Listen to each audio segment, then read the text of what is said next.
This week on the Inside Athletic Training Podcast, we're joined by Dr. Amy Beacom, team physician for the Minnesota Twins.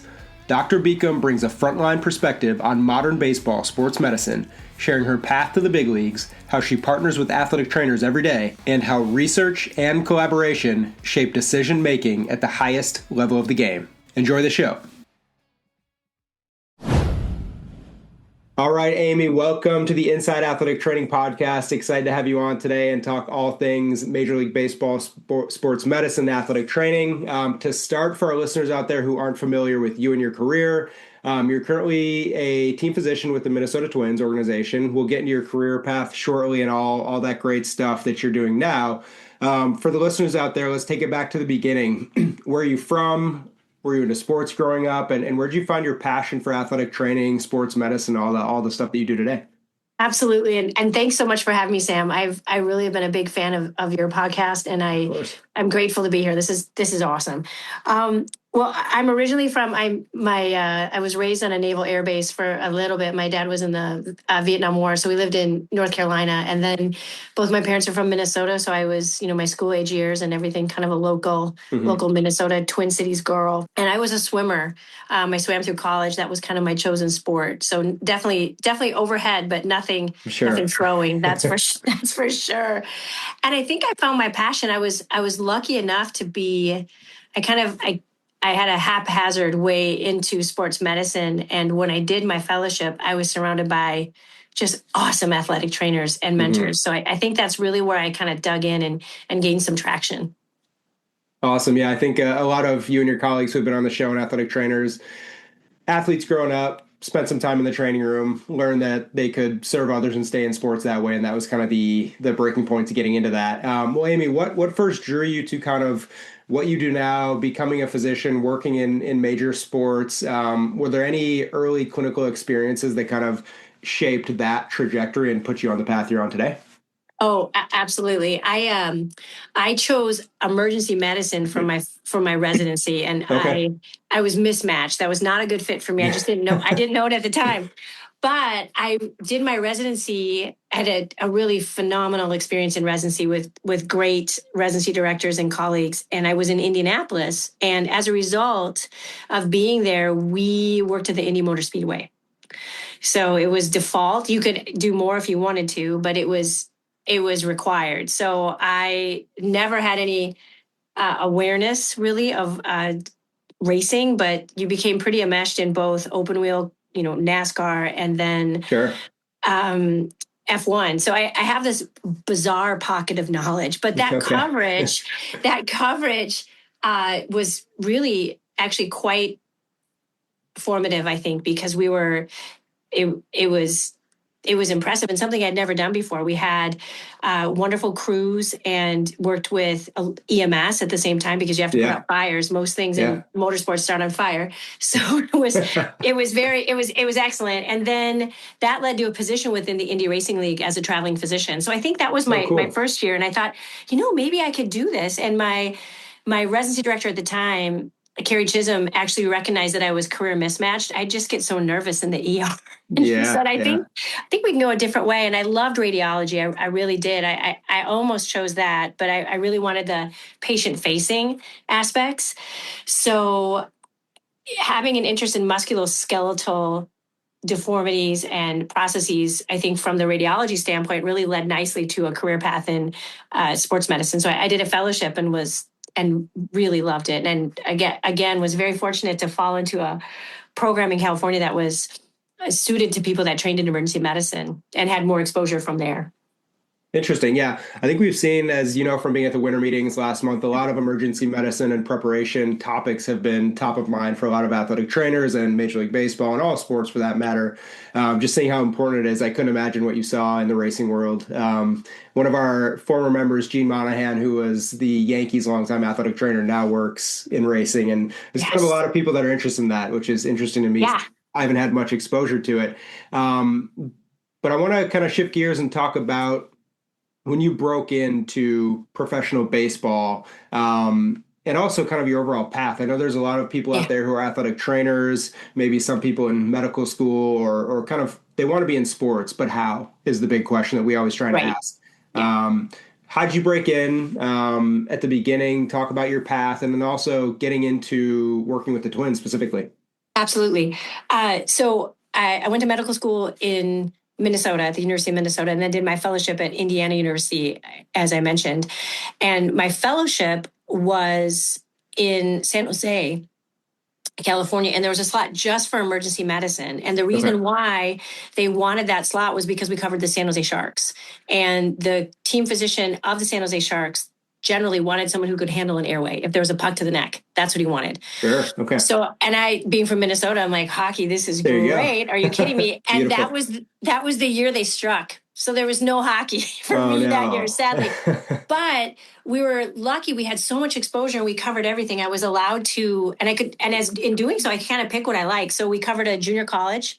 So I was at Menlo College, which was awesome. And we covered football, men's and women's wrestling, baseball. So, and that athletic trainer, it was a small college. They had one athletic trainer that covered the majority of the sport. So I really learned a lot from him. Yeah. Into how to interact, what's the protocol? How do we do this? And so that was excellent. And then we also covered things like Maverick surf competition and WWE wrestling. I covered. Wow. Like there was so many different things, and you could kind of pick and choose. And then being a swimmer, the national championships were in Palo Alto most years. And that year that I was there, my fellowship, not my director, but the Sharks team physician got assigned to cover swimming. He's like, I can't. Can you go? And so I did. And then I was able to make inroads there. And we also covered arena football. So I had all these kind of funky pockets of different things. And I really was allowed to explore. And then I finished my fellowship. Oh, we also worked at, we had a month at, I think it's called Palisades. It was initially Squaw Valley. So we sat at the base of the mountain. And then so we spent the month of February. It was such an awesome fellowship. And people were crashing all over the place. So we had acute fracture care. And that was through the ski patrol medics, that are side by side right with you. And they knew tons more than I could ever know. And the physicians that work at that Tahoe Village were incredible. So that was like, I just felt like I got to marinate in all these different little fields and sort of pick what I liked. And I took a job back in Minnesota with an orthopedic group doing their non-operative work. And one of my colleagues at the time had probably been with the twins for 15 years. And he was a wonderful colleague, VJ Uni, and so kind. And I just had a random conversation with him at a staff meeting. He had just come back from spring training. It was 2008. And I just said, Paige, how was it? And I said, I'm really curious. We've got Levon Hernandez joining in. We've got, we had just traded, actually, Torrey Hunter had just gone to the Angels, and we had gotten Carlos Gomez from the Mets. And I was like, what's that going to be like? I'm really curious. And he said, do you like baseball? And I said, yeah, I love it. And he's like, do you want to come in? He said, we're looking for someone new. And so I did. It was a random conversation. And I did one game in 2008. And then I was brought in mainly to offload him to kind of, because he had there was only two primary care physicians at that time, and they split the games. So he needed someone to kind of, so I sort of gradually built in over time. And then now am the lead medical, not the medical director. That's Dr. Camp, but now I have much more responsibility, but sort of gradually just it was one conversation. That's really interesting. Yeah. So is that typical for the profession, or would you say, I think when I asked you that question, I was thinking you were going to have a stern, very, difficult interview process. You were going to meet with every physician, meet with the athletic trainer, meet with the GM in front office and kind of the process for an athletic trainer getting a job. Was your situation pretty unique where you just kind of slowly filled the gap that they needed before coming on full time? I think it was for that era.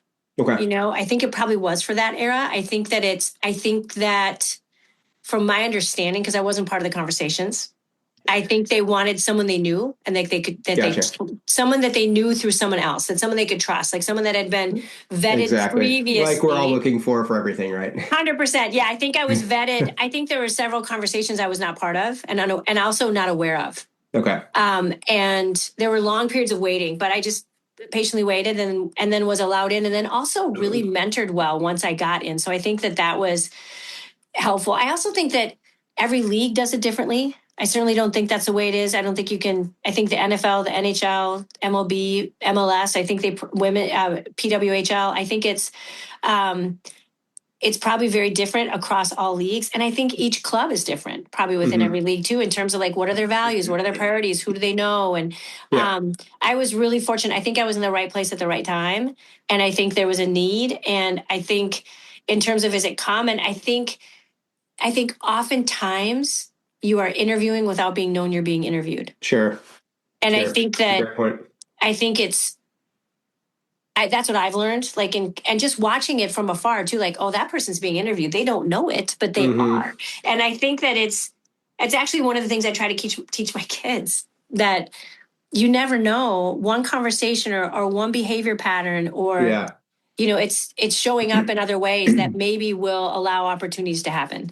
Yeah, it's kind of like when your kids are playing sports or you grew up playing sports, your coach or parent would say, sprint onto the field, sprint on and off, make sure you're Yes. acting like someone's watching at all times. And I think that Yes. you don't realize it till you're a grown up is like that's actually important. Like the way you do everything is the way people Yes. perceive you. You're going to do anything. So that's a great point there for the younger professionals out there.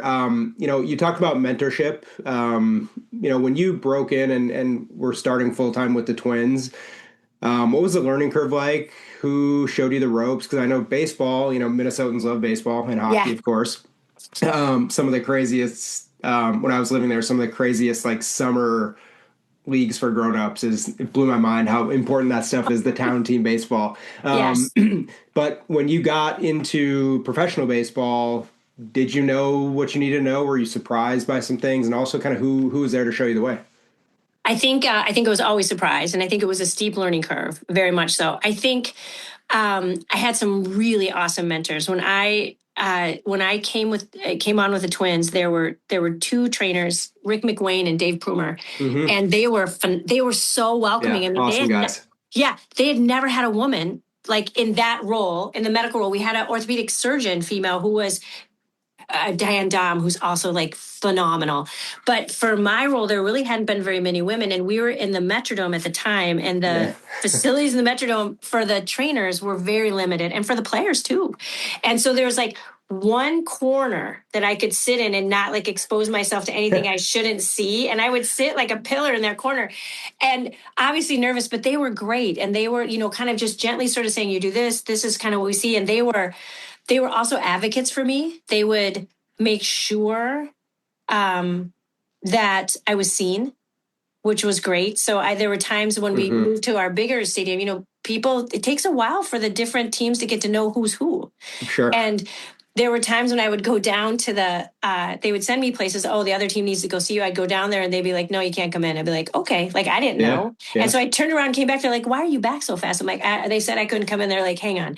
They would make a phone call. And so they were always like aware of me and so welcoming. And then also watching how they worked, how they communicated. It was great. I think that they really, and the organization itself was also very welcoming. And I think interested in, occasionally just saying, hey, what's your opinion on this? That our various GMs would kind of come through the training room and say, like, hey, what do you think of this? Not about a specific person, but about a specific sort of protocol or process. And they were curious. Like, I Yeah. think that it was a really open time to come in, and I was so fortunate, and I was always Hmm. welcomed. I was also welcomed by the orthopedic staff. I was welcomed by the other practicing medical staff. Like, it was from top to bottom, I was welcomed. And I think that was the key. Yeah, that comfortable level of being able to go where you need to go is super important, especially in emergency situations or anything like that. I want to dig into the kind of the topic of women in sports medicine a bit here. Sue Falsone with the Dodgers, kind of a trailblazer, one of the first head athletic trainers. Nancy Patterson with her in LA, Kelly Rhodes with the Tigers now, all phenomenal at what they do and kind of breaking the barriers for a lot of young women out there. We've heard some stories on the podcast about, hey, when I was in the minor leagues, like I didn't know where to change. I couldn't walk through the clubhouse. I didn't know where I was supposed to shower. Things have changed a lot. A lot of clubs are Yeah. doing so much more now to not accommodate. I think that's the wrong word. Like it's not accommodating. It's giving people the tools they need to succeed in their Yeah. job, which Hmm. is huge. Um, Did you experience a bit of that? And like you mentioned, like where you couldn't walk through a clubhouse, you didn't know where to go. And now kind of talk about where we are now in 2026, with women in sports medicine. Well, I think if looking back, it was a challenge. I didn't see it as one at the Okay. time because it's just what it was. Yeah. Like it's just what it was. And I'm not saying that's okay, but I actually was like, it was normal for the bathroom to be really far away. And Okay. I was lucky enough to work with Andrea Hayden. And Andrea Hayden said, I think if we had a bathroom closer, because to go to the bathroom, you had to make sure there's the right time, Yep. like when no one needs you. Otherwise, you don't want to take away from the job. It Yeah. was really, and her point was like, if I go far away, it's not a comfort issue. It's just that I'm away from what I need to do.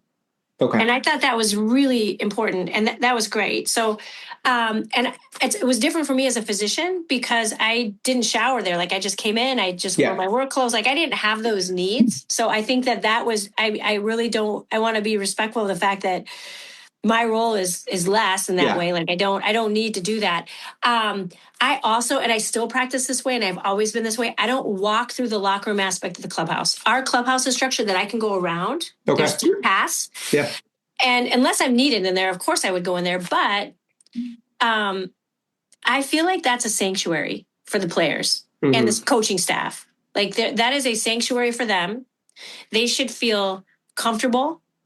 They should feel safe. They should feel that they can be themselves, that they can Hmm. have conversations. Like there's a reason why the media isn't let in there until certain times and everybody knows. Exactly. Like Yeah. there's a reason why they should feel like that is where they belong, where they can be with their teammates and maybe be frustrated or maybe whatever. But I don't Hmm. think that's my place. I don't have a job in there. There's Hmm. no job for me to be in there. So I respectfully don't go in there. I am in the training room. I am in our trainer's office. I'm in our workout facility. And I tend to, when I show up for each day that I cover, it's less so in spring training because, as you know, spring training is kind of wild. There's a million things Yeah. going on. You can't really do it. But for my days, when the season starts, when I'm up in our facility, I get there typically an hour and a half or an hour before, and I just make some rounds. I just walk through and I notice, like I say hello. There's certain people I always say hello to, like our chefs, our cooks. Yep. I pop in, and first thing I do is I walk in, I see Nick, and I say, "Hey, are we good? What do we need?" In case Yeah. usually they text me, and whoever I see first, like we have Jason and Masa, I'll say, and Christian, our Hmm. PT. I'm like, "Are we good?" And they're like, "Yeah." And I'll see our strength guys and just checking with them. I will see wherever our coaches are, like if they're prepping what they're doing, like in the batting cages or wherever they are, I'll pop in, I'll say hello. I say hello to our clubbies, just say hi. And mainly because then I can see how they are. Like if they are, how do they look? Like Sure. I have a lot of data points. If you Yeah, do that's it every right. day, I have a lot of data points and you can observe a lot and also see like, they look tired or wow, they maybe they're not okay. And I don't say anything, but I just kind of log it like, okay, who's coming in the training room? Yeah. Sometimes if there are players that never in the training room ever, which I completely respect. If they pop in, I'm like, what are they doing there? I don't say Yeah. anything, but we have our clubhouse is set up with great visual lines. So there's glass. So I can be in one room and see straight through the training room. I can see, you can also see if I go get something to drink, a beverage. Like I try not to eat. I don't eat until after the game starts because that's their space. Yeah. Yeah. I don't want to be in there. That's where they're. So I will pop in, maybe grab like something to drink, but I'll notice like who's eating, who look, things like that. Or if it's my second day that I'm covering of a series, and let's say someone wasn't feeling well, and now they're in there, they look good. I can say like, hey, how do you feel? Do you look, things like that. So Yeah.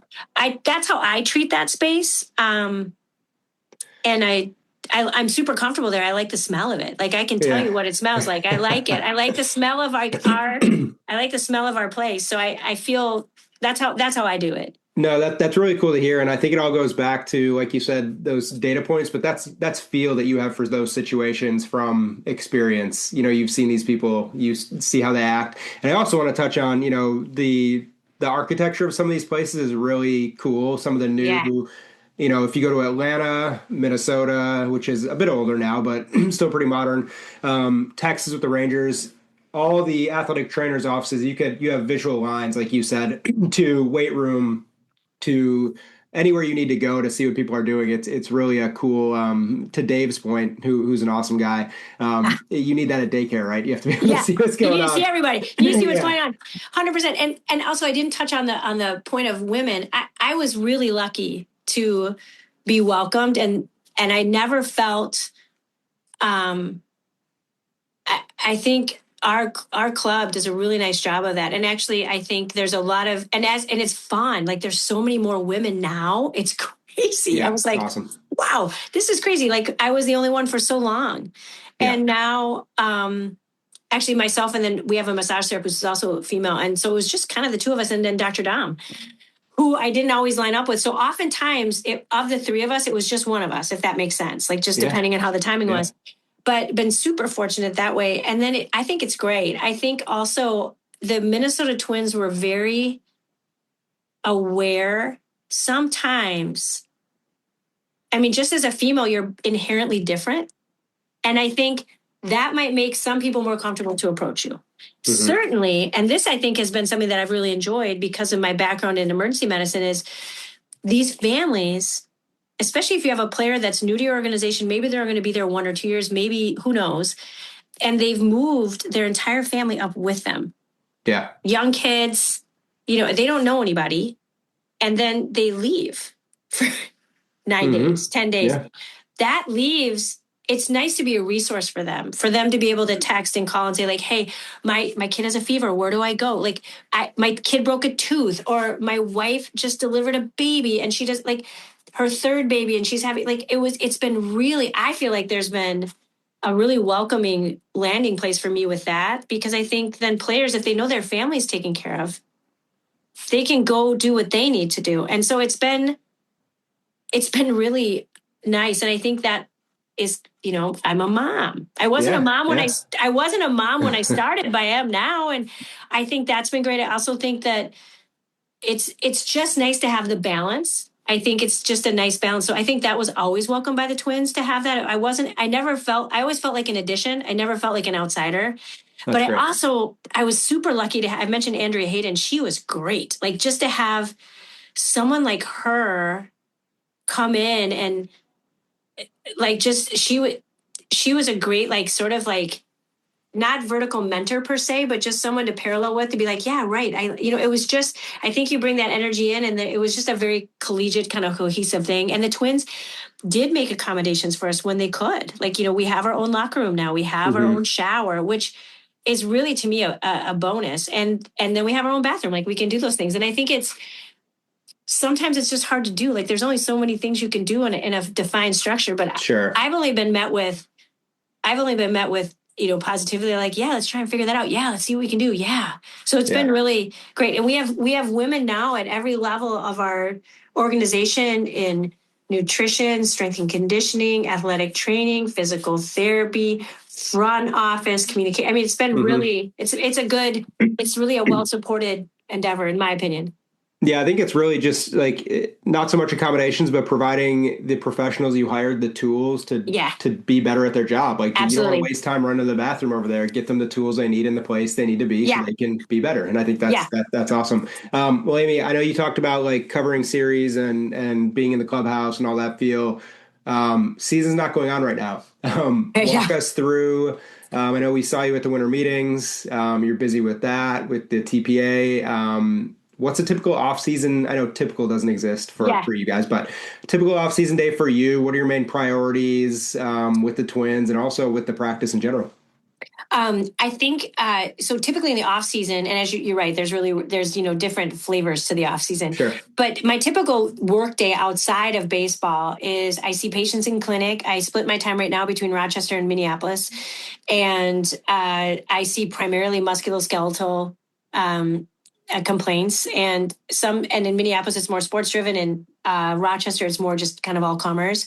A lot of interactions with surgeons and other specialists and providers, regenerative medicine, and that's awesome. I also have some leadership responsibilities within Mayo, not large, but some academic responsibilities, and balancing that. And like most jobs, a lot of office work, emails, texts. Christopher Camp he describes it best because he says, and I've adopted this too, we have it's more so during the off season, but it's also during season. I have my actual clinic where I'm seeing patients, and then I have my phone clinic. And phone clinic can sometimes be much busier than your actual clinic. And I can't steal the term; it's Christopher's term, but a lot of communications, especially like if you're signing a guy who needs to be seen. Sure. Also, we are primary care for a lot of, for better or for worse, we're primary care for a lot of players. You know, they want to check in, is everything. And so, and staff, hey, what would you do with this? So I think there's usually, a stream of texts that go on a typical week, a typical day with varying degrees of urgency. And I'm happy to do it. I also have new leadership roles with the Team Physician Association, and that's been really fun. And I think that the TPA and PBATS are doing a lot of really good things and developing different mentorship programs and just, all sorts of, I think, things through AI as things are evolving in the medical and medical world, whatever realm you're involved in. I think it's translating into the professional baseball world. So just kind of being aware of those, keeping track of those, it's been great. So meetings here and there, that's kind of a typical day. Go ahead. Oh, my whole goal when I work is like, what's the pain generator? Like, that's my job. Okay. What is the pain generator? I need to diagnose the pain generator. And sometimes it's straightforward. You have arthritis. Sometimes it's not. You've had this terrible injury, and then you've had subsequent, interventions. Maybe they're coming for a second opinion, a third opinion, a fourth opinion. Maybe they just said, hey, by the way, this bothers me a little bit, but not really. Can you tell me it's okay? And it varies. And so my goal is always to diagnose what the pain generator is and then find a way to get people back to what they want to do. Let's pause for a quick message from our partners at the United States Department of Labor's Office of Disability Employment Policy. All of us have a role to play in promoting a mental health friendly workplace. So what can I do to help? As a CEO, I can set the tone for a supportive culture. As a manager, I can offer assistance and accommodations. As a coworker, I can be a source of support. As someone with a mental health condition, I can ask for what I need to perform my best. What can I do? What can I do? I can remind others that none of us are alone. And that we all benefit from workplaces that promote good mental health. Learn more at whatcanyoudocampaign.org. Let's get back to our conversation with Dr. Amy Beacom. Sure. That's a great, very oversimplified way to say what you do every day. I know you all so well, and the TPA and PBATS members. I'm pretty close to the sports medicine community just in working with you guys for over 15 years now. So when people come see you in Minneapolis or Rochester, and maybe they know what you do with the Twins, do they get a kick out of maybe seeing a doctor who works with the Twins? Do they ask questions about, hey, what was Joe Mauer like? What was this person, Carlos Gomez, like? Is that something you experience, and how do you kind of handle that as being not like a celebrity, but a more well-known, I guess you could say, like person who's in somewhat of a spotlight, because seeing how glamorous professional sports actually are for people? Yes, I think people will ask me, and I think people will, because it depends on if they look you up, if they look you up before they come see you. Yeah, it's usually those people, they look you up, and there's just people that love baseball. Really, it's especially the question. The questions are driven by a love of baseball, I think. And I think it always comes back to like, oh, this is what they love. This is what they love. And it's fun. It's fun. I also think, and I try to do this with every patient, I try to ask at least one question that lets me know who they are. Like, what's important to them? Like, what's important to them? And finding that one question. I think it's Atul Gawande wrote a book. He was a surgical resident when he wrote several books. He used to also he wrote for the New Yorker. He was just a really wonderful person. And his books are excellent. And he would say, you should take the time to ask one question to get to know him. Like, what did you retire from? Or just know like what they like. Makes people feel good. It does. It also helps you know them. And when you know them, they are much more willing to let you help them. And I think that that's what it really breaks down to. So when I see someone who loves baseball, the question's already answered. It's easy, right? I can talk baseball all day long. I don't think my baseball IQ is as high as it needs to be. And a lot of times I get a few points added when I talk to patients and in terms of like what they think. And they just think it's cool. They like the cool factor. And I think, as we know, as Nick said, there's not always, I think he called some things a dumpster fire on his podcast with you. Yeah.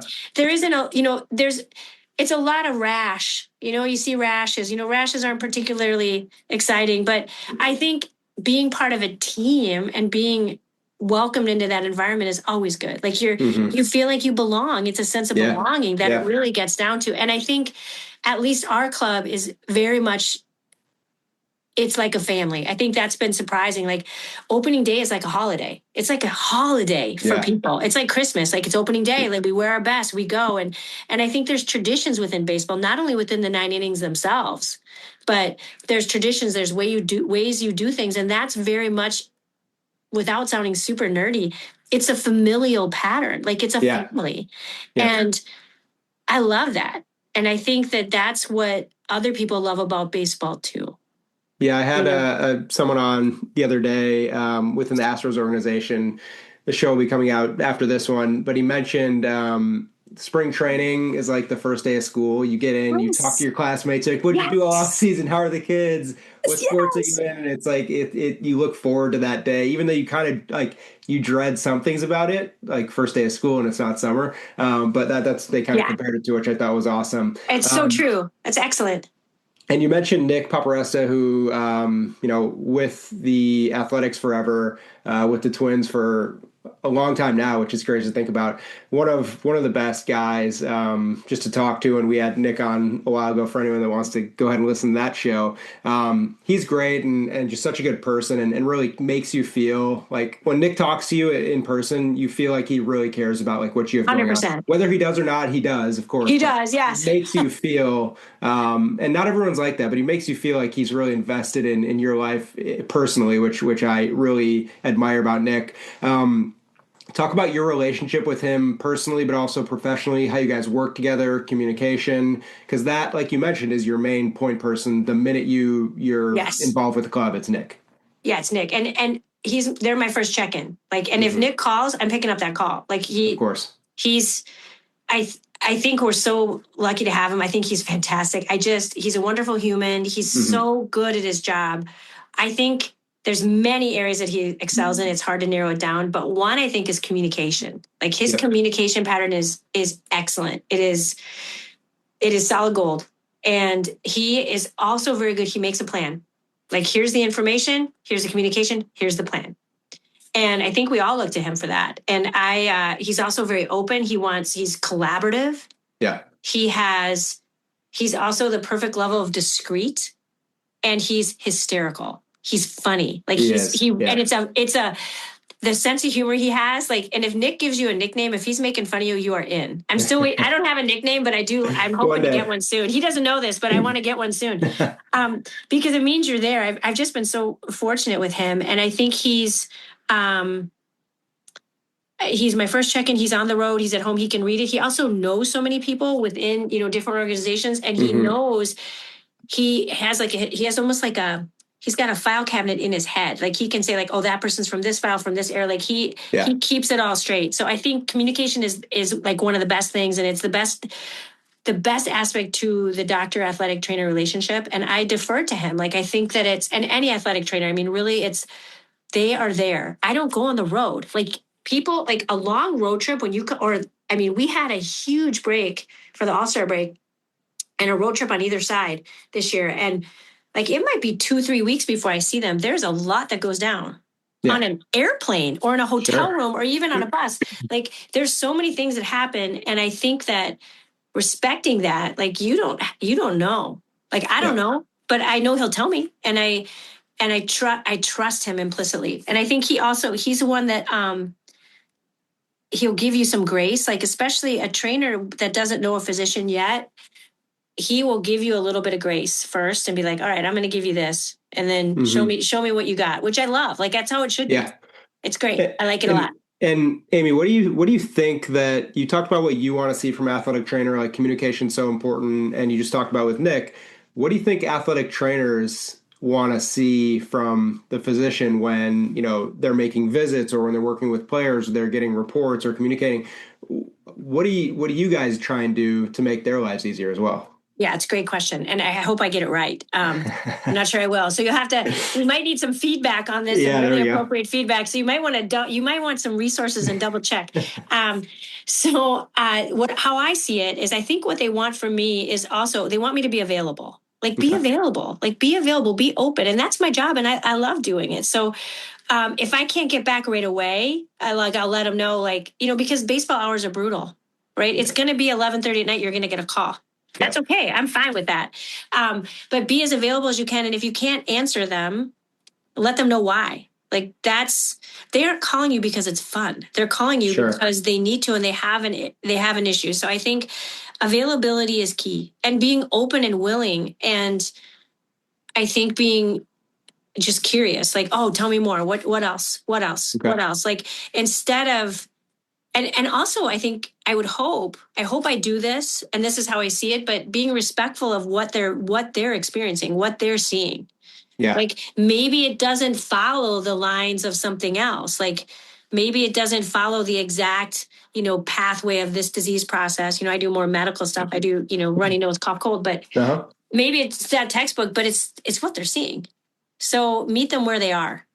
Meet them where they are, and then I think augment them and advocate for them. And I do not talk directly to the player unless I tell them it. Sometimes I have to, obviously, but I will tell bring them in with you. We always go in together to see the player. I think that's a good idea in any situation.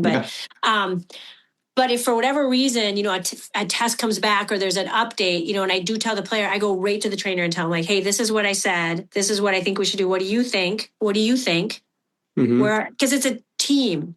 There's no hierarchy, in my opinion. And so I think relaying that and being very transparent with that, this is what I think. And I make sure that the communication comes through the trainer as much as possible. Yeah. And with that same regard to being a team, Dr. Camp, the head team physician with the Twins, so much collaboration, I'm sure, between you guys, other physicians, other, people involved in sports medicine. There's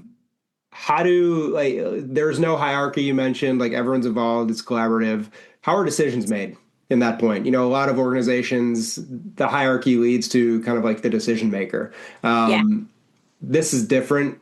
There's it's an art and a science. So how do you guys go about collaborating with the other doctors, Dr. Camp, and then bringing Nick in, and then also players? What is that process like for you guys? Oh, absolutely. I think, I can't really speak to the orthopedic aspect. Mm-hmm. I think I have, to all the orthopedic surgeons out there and the trainers, I have the easy job. I don't have to, I really don't have to work with, the injury, the IL, I don't have, unless it's concussion, mine's pretty straightforward. You either sick or you're better. Yeah. So I'm very fortunate. So for me, I think the decisions are made in a collaborative standpoint. And also every patient is different, every player is different. Some are, they want to play through everything. It's you have a fever of 103. Absolutely not. Yeah. And then there's others that are I don't know if I'm better yet. I think it depends on who that person is. And I really rely on the trainers for that, because they can see how they respond to all sorts of different trials, hot weather, cold weather, who can do this, who does better with this, and also just how they've progressed through previous illnesses. Mm-hmm. Or if the player is new, it's oftentimes someone like Nick, who's been in the league for a long time. The player might be new to me. I bet they're not new to Nick. Yeah. So I think that, relying on past history, I think that we will oftentimes with medical stuff, we'll have to do a fair amount of sleuthing. So let's try this. Let's see how this goes. So I think a lot of times the decisions are collaborative. My other two primary care physicians that I work with, there's actually three others. One is more on a as needed basis, but there's three of us, and we three work together really well. We have a group text. So there's a medical group text with Nick, our trainer, Nick, our assistant trainers, and the other three physicians. And so we all know what's going on, and we use that regularly. Okay. And I think oftentimes it's a committee decision. And I think that everybody has an equal voice, and each of us will tell the other, hey, you know what, I'm more comfortable if you make the call. Nick will say the same thing, well, I'm good, you guys make the call. So I think that we really sort of yield to each other in appropriate circumstances. That's how we do it. Yeah, no, that makes total sense. And I know there's so many people involved, and so many super smart and people who are great at what they do. So you have to get involvement from everybody. Yeah. Well, Amy, I want to shift gears a bit. At the winter meetings, there's so much research-based content happening. Yes. There's so much to take in for you guys, for the athletic trainers, physical therapists, massage, everybody who's involved in ultimately keeping players in the field so you can win games. Like that's the goal here. That's the goal. Let's be honest. How do you guys, and Dr. Camp specifically kind of blows me away in terms of what he's working on. But for you guys, how do you go about even considering what research you're going to get into in the off season, what you want to improve on, what you're going to study, to help you make better recommendations within like the athletic training room and for players? How do you even start that process of like new research and what you're focused on as you move into a new season? That's also a good question. It starts, I think, with our director of performance and medical performance, which is Dr. Camp, and he works very closely with our front office and specifically Jeremy Zoll. And they will make, they have very significant meetings, and Chris will poll all of the physicians, and he polls the entire medical team: physicians, athletic trainers, physical therapists, nutritionists, and our other specialists that are involved. We have some sleep specialists as well. And our performance, we have Premier, which is a mental health performance. And he will poll all of us. And I think then takes that information and then breaks it down with the front office as to, what are areas we can improve on. And it's not hard to be heard. Like, I think if you have a concern, it will be heard. And I think they make good decisions about like, okay, how can we alter this? What needs to be altered? And I'm not aware because I'm not part of those conversations, but my understanding is that then there's player feedback too, of course. And as to like what went well, what didn't go well, coaches, everybody's involved. I think it collaboratively meets in the middle and then is sort of sectioned off. And from the medical standpoint, we make different decisions about, and with strength and conditioning as well, they're part of this also. Like it's an enormous group. Like this worked well, this didn't, because it impacts everything. Mm-hmm. And I think injury pattern, illness pattern, missed time, all of those things kind of weigh in, and every, year to year, it's different. And working, within baseball specifically, but also the other sports you've been involved in throughout your career, are there any areas of like sports medicine research that you find yourself taking to most or most passionate about, not necessarily directly related to working with players or athletic trainers, but just that you're passionate about? Absolutely. And I think mine is more soft. Like I like soft research. I'm not I don't have a strong research background personally, but the parts that I'm interested in are things like, I think sleep, nutrition. Yeah. I think longevity is a huge thing. I think anything that's contributing to the longevity of humans is super applicable to the longevity of athletes, and I think that that's where I really get sort of geeked out is, how do we refuel? How do we restore and sleep? What's the balance? How is it different for each person? And especially in the era where we're constantly attached to our devices, like what is true well-being? Like and with baseball, we kind of have to be, right? I need to have my phone. I need to know what's going on. So how do you balance that? And what is true well-being and balance? I think that I have a huge passion with that. And, I think it's something that, and I'm getting older, I want to be able to be as, we all are every day. Huh? Yeah. Exactly. And I want to be aware. I want to be present. I want to be able to do these things and find that balance and have as much energy as I can. So I think sleep, nutrition, and longevity are probably the biggest ones. And then just overall well-being, like, so I can do this to the best of my ability. And I think that for us, we really try to take that at the ground level, like at point of care. Like, let's do it here. People are captive. They're coming to us. They basically live here. What can we put into play? And I think that we have been on the sports performance side of things with the Twins, I think very interested in changing what we can. Like, let's try that, at the earliest aspects, even not a big change. Sometimes it can be a really subtle change. Sure. But I think, and one example I can give that I've been impressed with that I'm curious about, I also don't know how well it's worked, but I think it has, the lighting. We have different lighting in our clubhouse and the trainers control it. Yeah. So day game versus night game, like, are we going from a night game to a day game? Where did we just get back from it? We're really lucky too, because we live in the middle of the country. Like, God bless the teams on either coast that are really crisscrossing a lot. For us, like, it's rare that they'll go all the way across through 3 time zones, but I think I'm super curious as to that, because I think it does make an impact. I think players are more comfortable. Like, how are we? So they it's like, for lack of a better word, mood lighting based on the time of the day and like where they are in their schedule, so people can start regulating down pitchers. What are we doing with our pitchers? If we have taken to, if we're on the West Coast and one of our pitchers is going to have a start, we send that player back earlier. We fly them home earlier so they can get a good sleep. Like, that's novel. I love that. Like, that's the kind of stuff that I geek out on.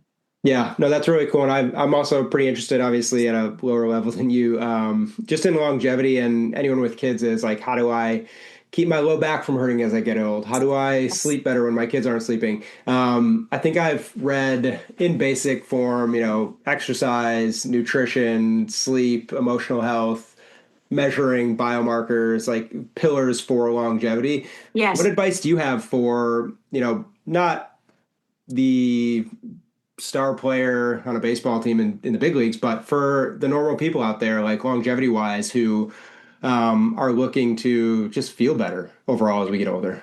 Oh, 100%. I'll have to reference, I can't, like, in terms of, like, you always reference your research. So I'm going to put a notation for Dr. Camp's Human Optimization podcast. I've become we'll link to that in the show notes as well. Please do. I'm trying to be a fellow optimizer, as he calls it, and I think it's been remarkable. And he lays out like 10 domains of of human performance and optimization. And I think the things that I've taken away from there that I think are helpful. I think everybody needs a bit of time to sort of find the highest center of themselves. Okay. Like, where are you at your very best? And what does that mean? And for some people, it's going to be at work. Some people, it's going to be with their kids, wherever it is. And then figure out a way to find as much of yourself in that area. How do you do that? I think in doing so, you need time to reset. Like, at what part I've taken. I'll just give examples of what I've changed, which I think have helped. And I would share this with patients. At the end of my day, before I rush out the door to commute home, I spend 15 to 20 minutes where I look at my next day.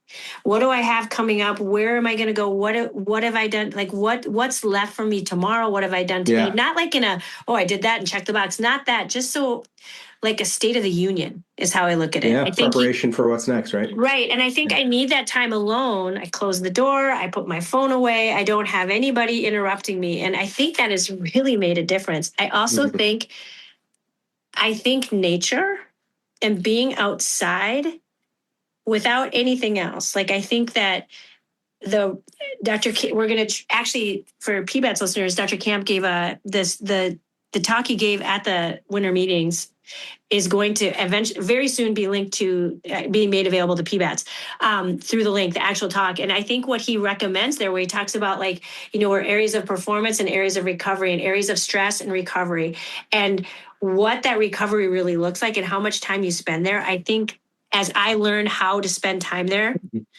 I'm better. I have a hard time spending time there because, like, binging on a show apparently is not that. And I love to do that. So I think that really defining what makes you recover has been super helpful for me.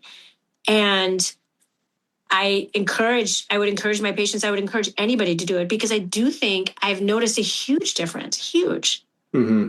So that's how I look at it. I think being at that best version of yourself takes that time, and it's really hard to do in this era. Like, and I think, and I'm terrible. I mean, completely addicted to my phone. I'm the worst, but I'm trying to get better at it. Like, I just think it's really hard. It's not as simple as just slowing down. No, I agree. I think, even I have a device that locks me out from certain apps on the phone, and keeping your phone in another room when you're working, like that deep work state. And then also the stillness it takes to just recover is not, like you mentioned, watching, shows or scrolling Instagram or something like that. You need to just be alone, and it's kind of like almost meditating. Yes. Which, if you ever try, is really hard. I'm terrible at it. It's crazy the stuff you your mind goes through when it's just forced to sit in stillness. But Yes. that's for another topic. Yeah. Well, Amy, I'm curious, to wrap up today, you have kids, a lot of our listeners out there, maybe athletic trainers or PBATS members who have kids or anything like that. We always want to ask, a very common topic is sports specialization. We've had Jamie Reed, longtime athletic trainer, legendary PBATS member with the Rangers on, talk about this, and many of our guests speak to it. So many kids are getting sucked into, well, you need to play baseball year round because that you're not going to be a big leaguer. Well, that's not the point of playing when you're 10 years old.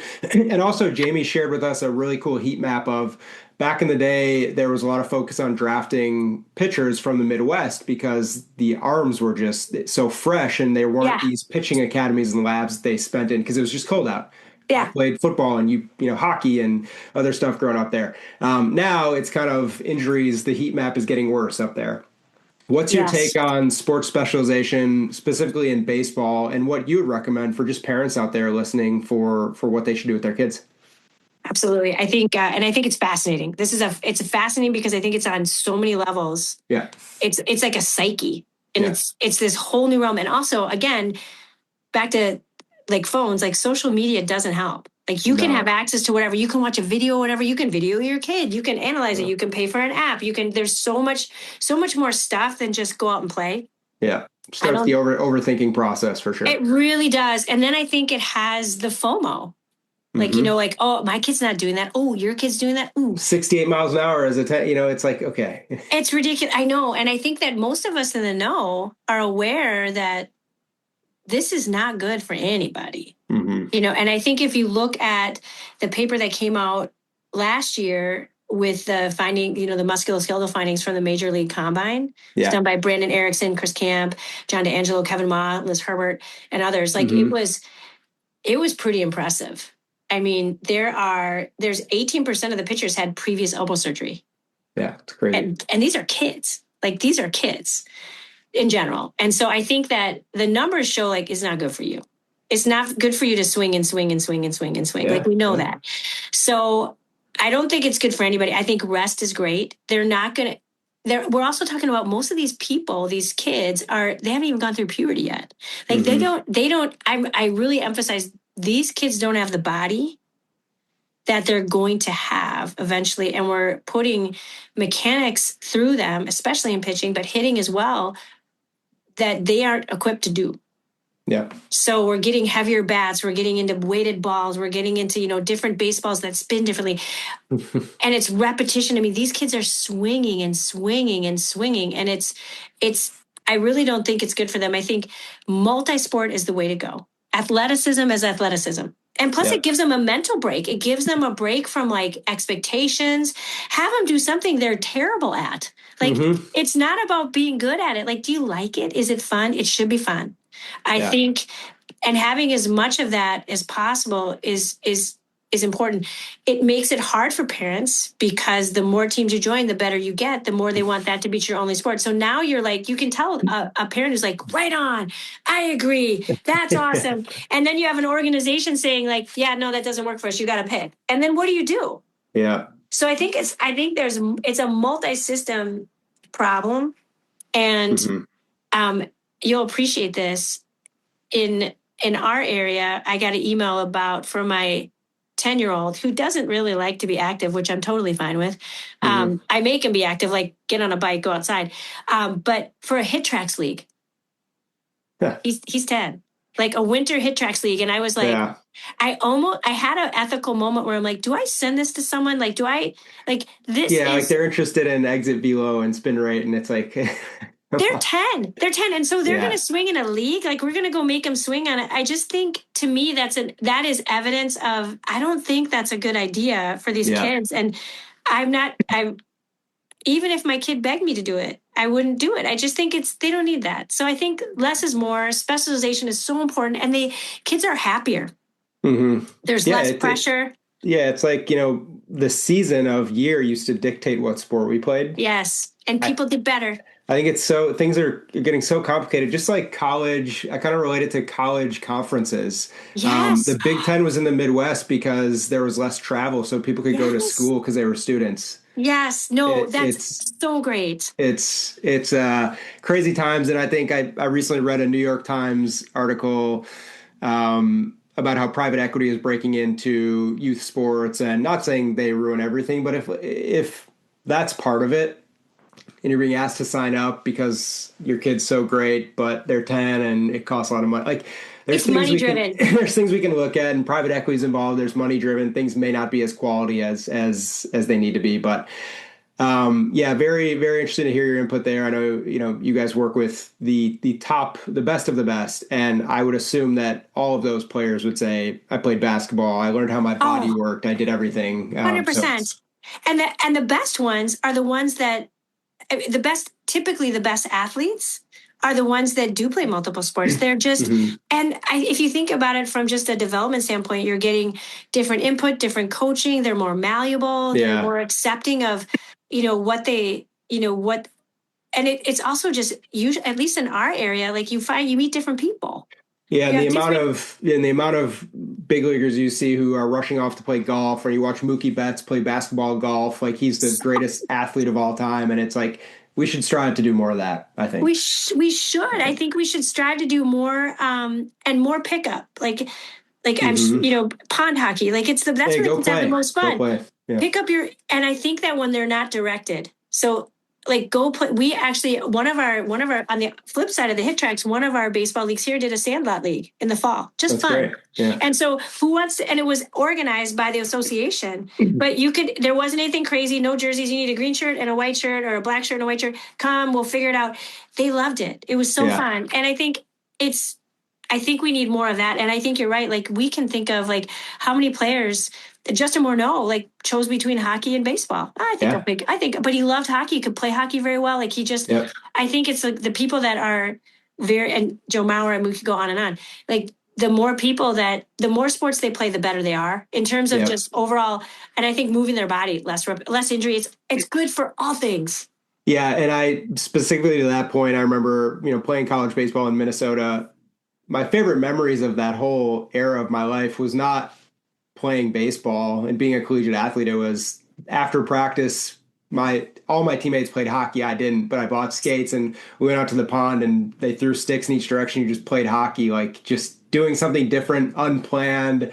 It was just the best. So I totally agree with you there. I think that's what we need to get back to doing more of. Well, Amy, I really appreciate your time today. Thanks so much. Talking to you.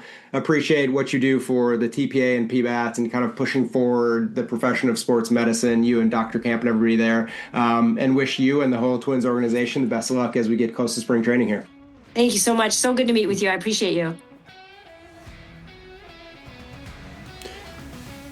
Thank you for listening to the Inside Athletic Training Podcast. For more information about PBATS and athletic training, visit PBATS.com. See you next time.